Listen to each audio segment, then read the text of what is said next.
Howdy, y'all. I'm Mr. B, and you're watching my tip talk on topic 2.5, cultural consequences of connectivity. As always, use this video and the others I've made like it to myelinate some neurons and stock up on brain vomit, which you can regurgitate onto the LEQ or DBQ and maybe get some extra points on the test. And don't forget my lonely little website, mrb.world, to take advantage of the sweat and tears I poured into resources for you, like key terms, notes, important people, maps, videos, other resources.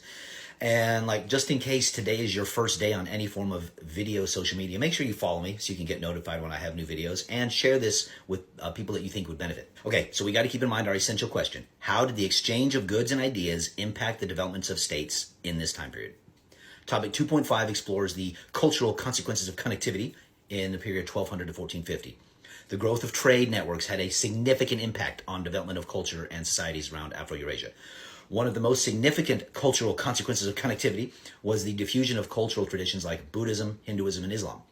These religions spread rapidly along trade routes as merchants and travelers bring their beliefs with them to new regions. For example, Buddhism spread from India to East Asia through trade networks, by Buddhist monks mostly, where it became a major religion in China, Korea, Japan. The spread of Hinduism and Buddhism into Southeast Asia is another example. The sea-based Srivijaya Empire on Sumatra, and that was a Hindu kingdom, and then later Majapahit Kingdom on Java was Buddhist. So how did this happen? Well, it's usually merchants who are traveling for business that bring their religious practices along with them. Sometimes they settle diasporic communities. And so that facilitates the transfer of these religions. Diffusion of scientific and technological innovations was another significant consequence. Gunpowder and paper from China are two examples that had a profound impact on warfare and communication around Afro-Eurasia and then the world eventually, and technology like the printing press and navigation instruments like astrolabe or compass. These had a significant impact on societies by improving communication, navigation, and altering warfare. The exchange of ideas also facilitated cultural innovation with new artistic styles, new literary traditions, new philosophical ideas, like the Renaissance in Europe was fueled in part by the exchange of ideas between Italian city-states and Islamic scholars who had preserved ancient Greek texts. Travelers like Ibn Battuta, Marjorie Kempe, Marco Polo had a major effect. Ibn Battuta traveled extensively throughout Dar al-Islam during the 14th century and documented his travels. Marjorie Kempe traveled throughout Europe during the late Middle Ages and wrote an autobiography that gave some insight into religious life during this time period.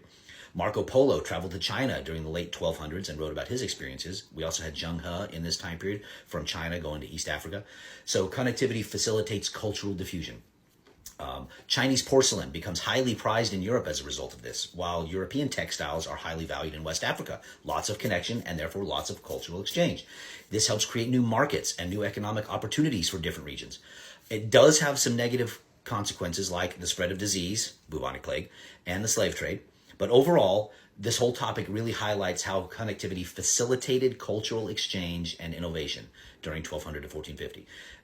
Different scientific and technological innovations, travels of individuals, these all have a profound impact on cultures and societies in Afro-Eurasia, and then again, later on around the world.